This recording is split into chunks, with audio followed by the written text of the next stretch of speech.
தஞ்சை மாவட்டம் ஒரத்தநாடு தொகுதியில் திமுக வேட்பாளர் வைத்திலிங்கத்தை ஆதரித்து துணை முதல்வர் உதயநிதி ஸ்டாலின் பிரச்சாரம் மேற்கொண்டார். அந்த காட்சிகளையும் பார்க்கலாம். கோட்டை ஊராட்சியில உலர் தளத்துடன் கூடிய கிடங்கு அண்ணன் வைத்திலிங்கம் அவர்கள் இந்த தொகுதிக்கு கொடுத்தது. 34 லட்சம் ரூபாய் மதிப்பீட்டில் நெய்வாசல் ஊராட்சியில குளிர்விப்பு நிலையம் அண்ணன் வைத்திலிங்கம் அவர்கள் இங்கே கொண்டு வந்தது. அரசு சேவைகள் பொதுமக்களுக்கு எளிதாகவும் கிடைக்க வகையில் திருவானம் புதிய தாலுகா உருவாக்கப்பட்டிருக்கு. இது அத்தனையும் அவர் செஞ்சிருக்கக்கூடிய திட்டங்களுடைய சாதனைகளுடைய ஒரு சிறிய எடுத்துக்காட்டு தான். இன்னும் திட்டங்களை இந்த ஒரத்தநாடு தொகுதிக்கு கொண்டு வருவார். வரும்போது சொல்லிட்டார் என்கிட்ட, நிச்சயம் நம்முடைய தலைவர் தான் மீண்டும் ஆட்சி அமைக்க போறாரு. மீண்டும் திராவிட மாடல் 2.0 ஆட்சி அமைய போகுது. அமைஞ்சோடனே கோரிக்கைகளை நான் இப்பவே கொடுத்துடுறேன். இந்த கோரிக்கைகள்லாம் ஆட்சி அமைஞ்சோடனே நீங்க பண்ணி கொடுக்கணும்னு உரிமையோட என்கிட்ட கேட்டிருக்காரு. என்னென்ன கோரிக்கை? பாலாம்புத்தூர் குடிகாடு ஊராட்சியில ஒரு புதிய சமுதாய நலக்கூடம் அமைக்கணும். அரசு மருத்துவமனையை மேம்படுத்தி கூடுதல் மருத்துவமனைகளை கூடுதல் டாக்டர்ஸ் நியமிக்கணும். பொய்யுண்டார் கோட்டை, காசவல்நாடு உள்ளிட்ட ஊர்களில் ஆரம்ப சுகாதார நிலையம் தேவை. ஒரத்தநாட்டில் பாதாள சாக்கடை மற்றும் கால்வாய்களை முறையாக பராமரிக்கணும். ஒக்கநாடு மேலையூர் ஊராட்சியில் சுடுகாடு செல்லும் வழியில் பாலம் கட்டி தரணும். தொண்டராம்பட்டு முதல் ஆம்பலாப்பட்டு வரை ஆற்று இணைப்பு பாலம் அமைக்கணும். நடுவூர் ஊராட்சியில் அரசு உயர்நிலை பள்ளியை மேல்நிலை பள்ளியா தரம் உயர்த்தி கொடுக்கணும். பொய்யுண்டார் கோட்டை, சிவவிடுதி உள்ளிட்ட ஊர்களில் கால்நடை மருத்துவமனை அமைச்சு கொடுக்கணும். சென்னம்பட்டி ஊராட்சி முதலையம்பட்டி கால்வாயில் தண்ணீரை தேக்கி வைப்பதற்கு ஒரு டேம் கட்டணும், அணை கட்டணும். இந்த கோரிக்கை அவர் என்கிட்ட வச்சிருக்கிறாரு. நான் உங்களுக்கு ஒரு உறுதிமொழி கொடுக்குறேன். நீங்க உறுதிமொழி கொடுத்தீங்கன்னா நான் உங்களுக்கு ஒரு உரிமை கொடுக்குறேன். அண்ணன் வைத்திலிங்கம் அவர்களை பெருவாரியான வாக்கு வித்தியாசத்தில் ஜெயிச்சு அனுப்புவீங்களா? அப்படி நீங்க அனுப்பிச்சீங்கன்னா நிச்சயம் உங்க உறுதிமொழிகளை நம்முடைய திராவிட மாடல் 2.0 ஆட்சி அமைஞ்சோன்னு முதல்ல எடுத்துட்டு போய் அத்தனை கோரிக்கைகளுக்கும் நான் உங்களுக்கு உத்தரவாதம் தரேன். அத்தனை கோரிக்கைகளையும் நான் செஞ்சு தரேன். இன்னைக்கு நான் ஒரு சட்டமன்ற வேட்பாளர், தெரியுமா உங்களுக்கு? தொகுதிக்கே போறாம ஊரா சுத்திட்டு இருக்கான்னு பாக்குறீங்க. நான் சென்னையில திருவல்லிக்கேணி தொகுதியில 2வது முறையா போட்டி போடுறேன். ஜெயிச்சிருவேன் நம்பிக்கை இருக்கு. இருந்தாலும் நான் என் தொகுதிக்கு போய் ஒரே ஒரு நாள் தான் ஓட்டு கேட்டிருக்கேன், வாக்கு கேட்டிருக்கேன். ஏன் ஜெயிச்சாச்சு, எனக்கு அந்த வெற்றி முக்கியம் தான். அதை விட முக்கியம் இங்க ஒரத்தநாடுல அண்ணன் வைத்திலிங்கம் அவருடைய வெற்றி. அதனாலதான் நான் என் தொகுதியை விட்டுட்டு இங்க ஒரத்தநாடுக்கு உங்களெல்லாம் பார்க்க வந்திருக்கேன். உதயசூரியன் சின்னத்துல வாக்களிக்கணும்னு கேட்க வந்திருக்கிறேன். நான் கடந்த ஒரு வாரமா தமிழ்நாடு முழுக்க கிட்டத்தட்ட 30 சட்டமன்ற தொகுதிக்கு அங்க இருக்கக்கூடிய மக்களை, நம்முடைய கழக நிர்வாகிகளை, நம்முடைய கூட்டணி கட்சி நிர்வாகிகள்லாம் சந்திச்சு, தலைவர்கள்லாம் சந்திச்சு வாக்கு கேட்டுக்கிட்டு இருக்கேன்.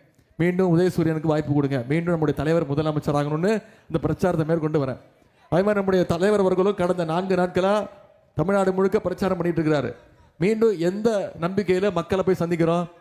வெறும் தேர்தலுக்கு தேர்தல் மக்களை சந்திக்கிற இயக்கமா திமுக? கிடையாது.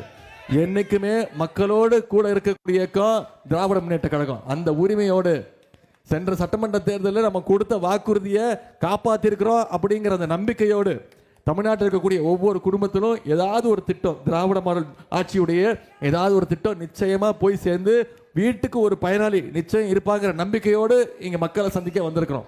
சில திட்டங்களை மட்டும் உங்களுக்கு நினைவுபடுத்த விரும்புகிறேன். போன சட்டமன்ற தேர்தல் போது நாம கொடுத்த ஒரு முக்கியமான வாக்குறுதி, மகளிருக்கு கட்டணமில்லா பேருந்து திட்டத்தை அறிமுகப்படுத்துவோம்னு சொன்னோம். முதலமைச்சராக பொறுப்பேற்று நம்முடைய தலைவர் முதலமைச்சராகி போட்ட முதல் கையெழுத்து மகளிருக்கு கட்டணமில்லா பேருந்து திட்டம். மகளிரும் மாசம் 900 ரூபாயிலிருந்து 1000 ரூபாய் வரைக்கும் சேமிச்சிருக்கிறாங்க. அதே மாதிரி நம்முடைய தேர்தல் இருக்கையில சொல்லாத திட்டம், கல்வி ரொம்ப ரொம்ப முக்கியம். குழந்தைங்க பள்ளிக்கூடத்துக்கு வந்து படிக்கணும்னு, படிக்கும் போது பசியோட படிக்க கூடாதுன்னு நம்முடைய தலைவர் முதலமைச்சர் அறிமுகப்படுத்துற திட்டம் தான் காலை உணவு திட்டம். 1ஆம் வகுப்புலேருந்து 5ஆம் வகுப்பு வரை படிக்கக்கூடிய குழந்தைங்க காலைல பள்ளிக்கூடத்துக்கு வந்தாங்கன்னா முதல்ல அவங்களுக்கு தரமான உணவு, காலை உணவு, தரமான கல்வியை நம்முடைய அரசு கொடுத்துருக்கு. சரி, பள்ளிக்கூடத்துக்கு வர வச்சுட்டோம் குழந்தைங்களை, கல்லூரிக்கு வர வைக்க வேணாமா? அதை ஊக்குவிக்க கல்வி ஊக்கத்தொகை கொடுத்தோம். அரசு பள்ளியில் படிச்சு எந்த கல்லூரியில் போய் சேர்ந்தாலும், தனியார் கல்லூரியாக இருந்தாலும் சரி, ஒவ்வொருத்தருக்கும் மாசம் 1000 ரூபாய் கல்வி ஊக்கத்தொகை நம்முடைய திராவிட மாடல் அரசு வழங்கியிருக்கு. 13 லட்சம் மாணவ மாணவிகள் இதுல திட்டத்தில் பயன்பெற்று இருக்கிறாங்க. இப்படி பல்வேறு திட்டங்கள். நான் முதல்வன் திட்டத்தில் வேலை வாய்ப்பு 3 லட்சம் பேருக்கு வேலை வாய்ப்பை உறுதி செஞ்சிருக்கிறோம். 10 லட்சம் கல்லூரி மாணவ மாணவிகளுக்கு லேப்டாப் திட்டத்தை அறிமுகப்படுத்தி ஒரே மாசத்துல கொடுத்துருக்குறோம். கொடுத்துருவாங்கம்மா, கொடுத்துருவாங்க. 10 லட்சம். எந்த இயர்? ஃபைனல் இயரா? கொடுத்துருவான். இந்த தேர்தல் வாக்குறுதி கொடுத்துருக்கிறோம். 5 ஆண்டுகள்ல 30 லேப்டாப் கொடுப்போம்னு வாக்குறுதியை தலைவர் கொடுத்துக்கிறாரு. நம்முடைய தலைவர் திராவிட முன்னேற்ற கழகம் என்னைக்கும் தேர்தல் அறிக்கையில சொன்னோம்னா நிச்சயம் அதை செஞ்சு காட்டிருக்கிறோம். அதற்கு சிறந்த உதாரணம் போன சட்டமன்ற தேர்தல் போது நம்ம கொடுத்த வாக்குறுதி மகளிர் உரிமை தொகை கொடுப்போம்னு சொல்லியிருக்கிறோம். கடந்த 3 வருஷமா 1,31 லட்சம் மகளிருக்கு கலைஞர் மகளிர் உரிமை தொகை திட்டம் அமுல்படுத்தி மாசம் 1000 ரூபாய் கொடுத்திருக்குது நம்முடைய திராவிட முன்னேற்ற கழகம் அரசு, நம்முடைய முதலமைச்சர். இந்த மகளிர் உரிமை தொகை திட்டத்தை எப்படியாவது நிப்பாட்டணும்னு அதிமுகவும் பாஜகவும் முயற்சி பண்ணாங்க. தேர்தல் வருது, தேர்தலை காரணம் காட்டி நிப்பாட்டணும்னு முயற்சி பண்ணாங்க. ஆனால் நம்முடைய முதலமைச்சர் என்ன பண்ணார் தெரியுமா? பிப்ரவரி மாதம், மார்ச் மாதம், ஏப்ரல் மாதம் 3 மாதத்துக்கு சேர்த்து 3000, கோடை கால சிறப்பு நிதி 2000ன்னு 5000 ரூபாய் ஒரே நாளில் 1,31 லட்சம் மகளிருக்கு, 1,31 லட்சம் குடும்பங்களுக்கு நம்முடைய முதலமைச்சர் அவர்கள் கொடுத்தாங்க. தஞ்சை மாவட்டம் ஒரத்தநாடு தொகுதியில உதயநிதி ஸ்டாலின் பிரச்சாரம் மேற்கொண்ட காட்சிகளை நாம பார்த்தோம். 1,27 லட்சம் மனங்களை வென்ற தந்தி டிவி யூடியூப் சேனல். தவிர்க்க முடியாத தம்ப்நெயில்ஸ், கலக்கலான கான்டென்ட்ஸ். நீங்களும் இந்த குடும்பத்தில் இணைய இப்பவே சப்ஸ்கிரைப் பண்ணுங்க. அசுரபலம் கொண்ட எங்கள் டிஜிட்டல் கரங்களில் உங்கள் விளம்பரங்களை சேர்க்க வாட்ஸ்அப் பண்ணுங்க. 8939888838. Email advtthanditv@dttv.in.